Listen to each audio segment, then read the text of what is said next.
What's up, guys? We're back at the shop. You see, just got the truck in the air. About to do our maintenance. 620,000 miles on this truck.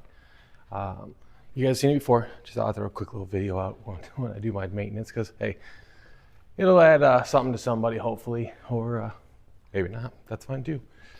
So we're just gonna do a quick little walk around right now. I just put it in the air. I walked underneath it.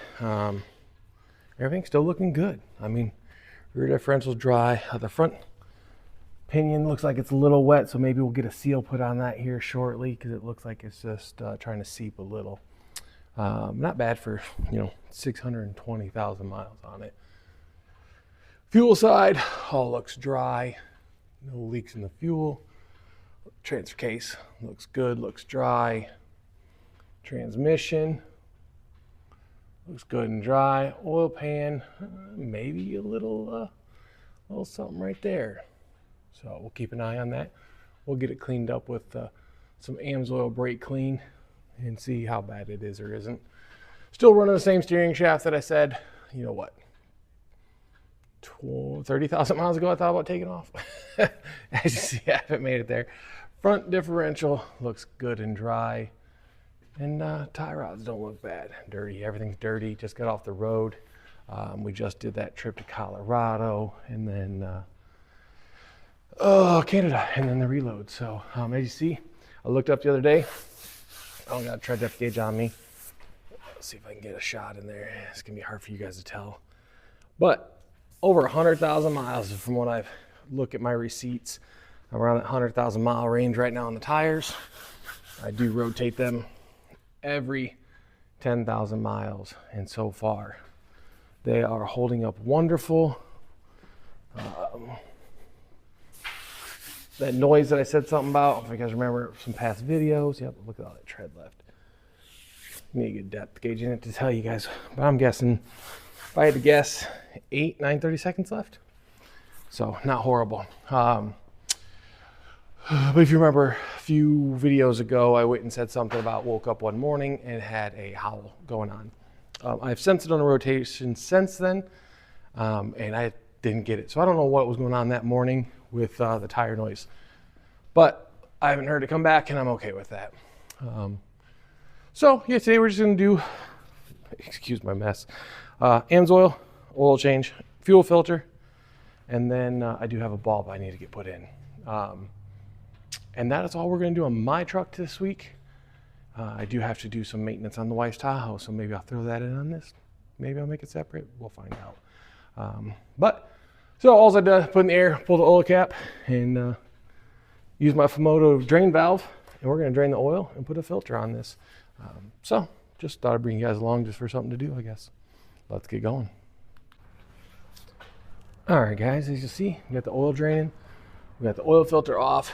I'm now gonna work on the fuel filter while it's draining. Perks of having lift, I can be able to kind of multitask and get multiple things done at once. So I'm gonna get the fuel filter changed out. Thought I'd just show you guys that.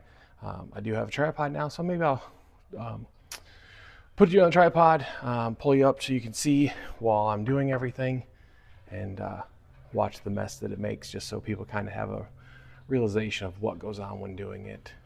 Because I've had a bath a time or two, so yeah, let's do that. All right, I do use a 1/2 inch just for ease. I do have an aluminum housing just for recall, if somebody's new watching this. So let's put a little bit of pressure on it. Out she comes.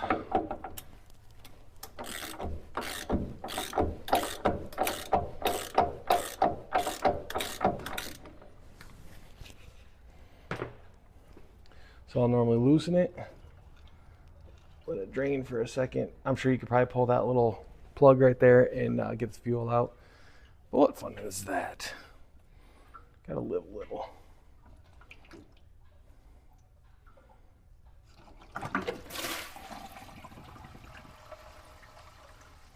There goes $1 or $2.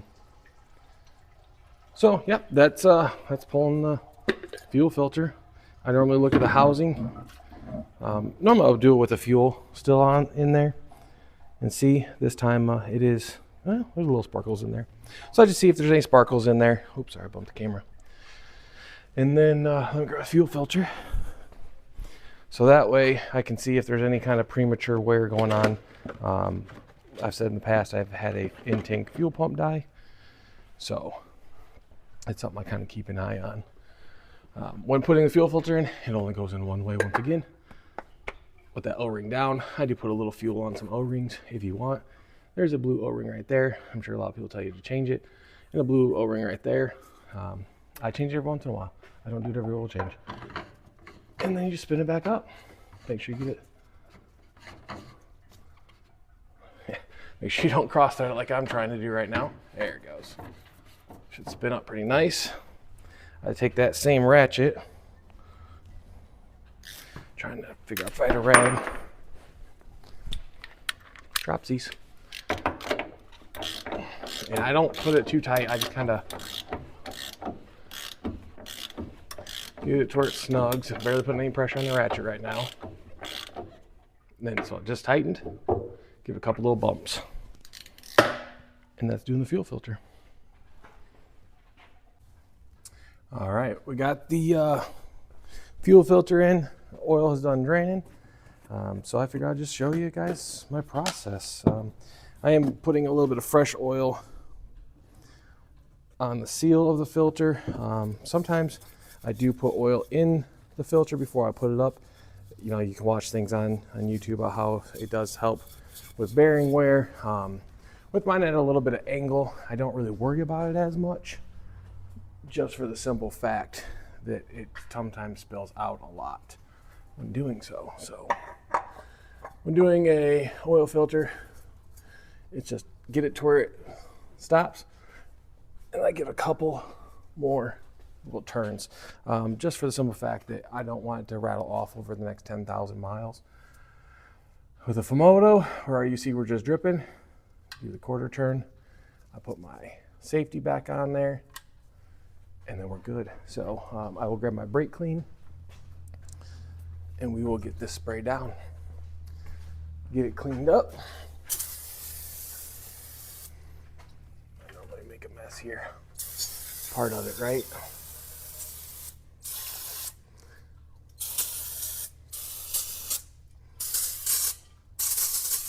I'll let my can's dying. So we'll let that go ahead and drip off for a minute into the catch pan.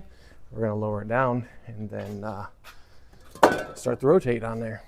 So I probably won't bring you guys along for the rotate, but I'll go ahead and maybe set up when I'm filling it or something.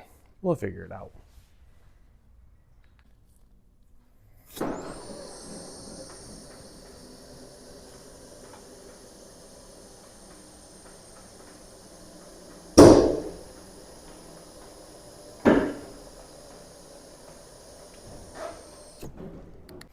All right, guys, so I just got done doing my rotate, or I located the wheels where they needed to go for my rotate. But before I put anything back on, I go ahead and grease all of the chassis that has grease cert fittings. This vehicle has, I have a full count as we go through. So I thought I'd bring it along. I do use a Milwaukee M18. I gotta clean the grease off of that.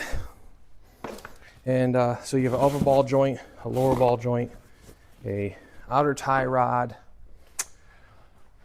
idler arm mount, pitman arm. I don't think there's one on the housing because that's all in the gearbox. So yeah, so there's a few. I did buy a LockNLube. And then I have some 90-degree adapters. Sometimes I use LockNLube, sometimes I just use the adapters, whatever's easiest at that point in time. We'll pump them full of some grease. Make sure the boot expands but doesn't blow up, because you don't want to lose your boot just because you overfilled it.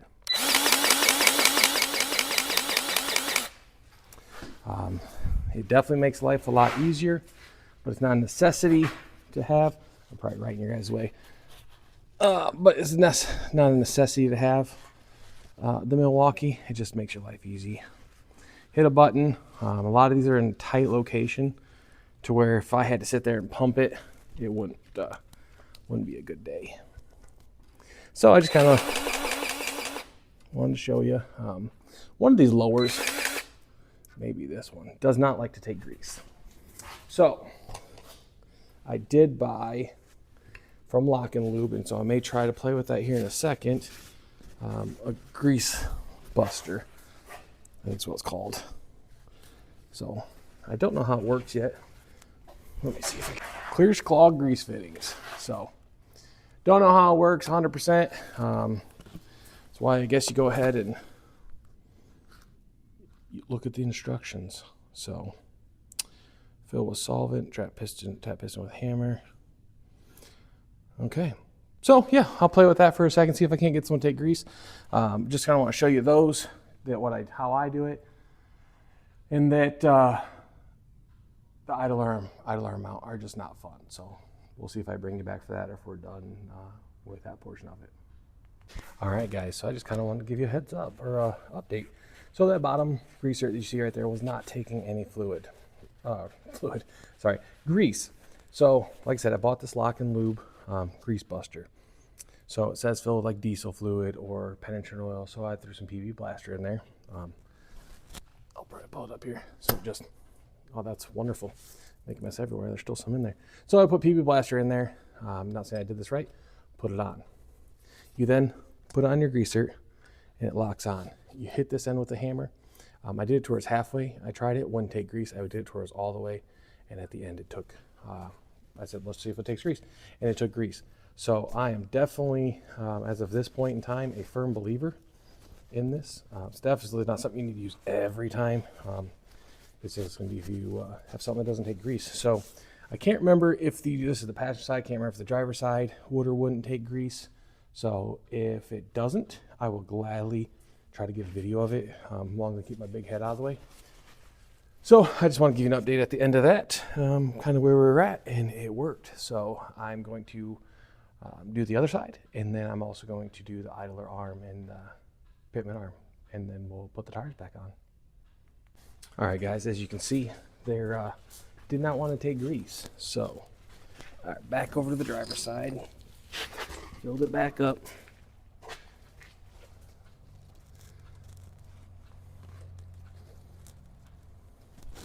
Put it on the greaser. Sorry if my head's in the way. There, go around it.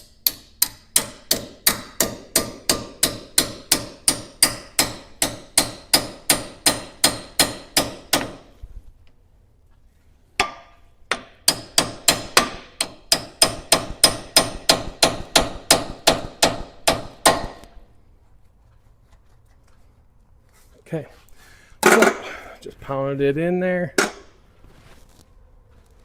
Clean it up so you can see what happens.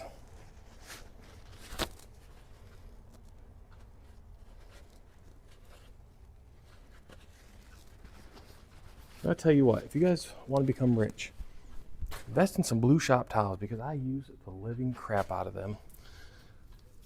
Somebody's making some money, that's for sure. All right, get it on there. Actually, what I did is so that's the nice part of this, is normal quick desserts you can fit in there. That's what I did on the passenger side. I then put this on. Hands are greasy. So it locks on. Hit the trigger. And as you guys can see, it's taking grease now. Whoops, put a little too much in there. But you guys get the point. Works. All right, guys. So we did the rotate, put it on the ground, got everything greased. Yeah, so now it's time to fill. So because I have that PPE oil pan, not oil fan, I take 13 quarts, 12 quarts of oil. Yeah. Oh, my brain today. So you see, got my BG funnel in, oil fills back there, and we're just gonna start filling it. So I try to pour a little bit in, let it go down. Then after that, I can put the whole thing in. Sometimes it depends on how cold my oil is too, if it'll do that without overflowing. I've done it a couple times and said, oopsie, shouldn't have done that. So just kind of want to show you kind of what I do. I see engine compartment is a little dirty. It's on the road a lot, so gonna get, especially this time of year, everybody's out harvesting, so it's nothing but dust storms everywhere. So, but you know, thanks to the farmers, we have food to eat, so can't complain too much. So we'll just get this filled up, and then since I did the fuel filter, I prime it a couple times, get that circulating, and then I start it up. Kind of helps limit long cranking cycles if you can kind of get that fuel primed. So as you can see, that thing's full. Maybe you can't, but it got pretty close to the top that time. Drain for a little bit.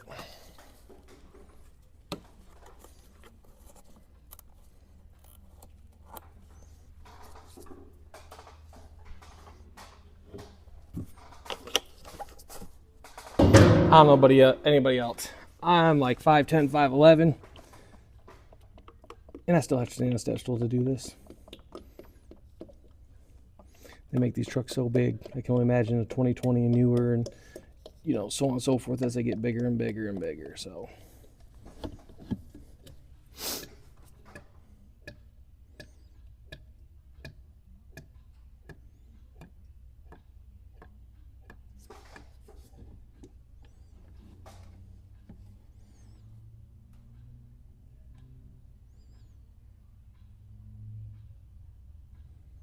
Good stuff right there.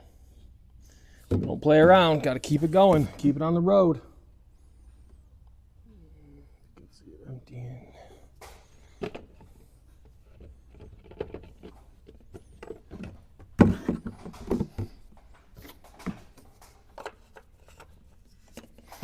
All right, I'll prime it a couple times. Hear the fuel pump whine. You'll hear it pick up some diesel.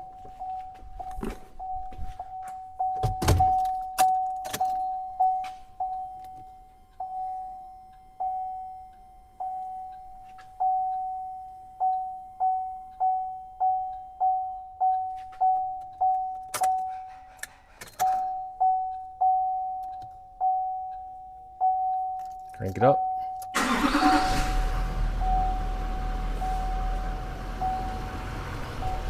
Purrs like a kitten.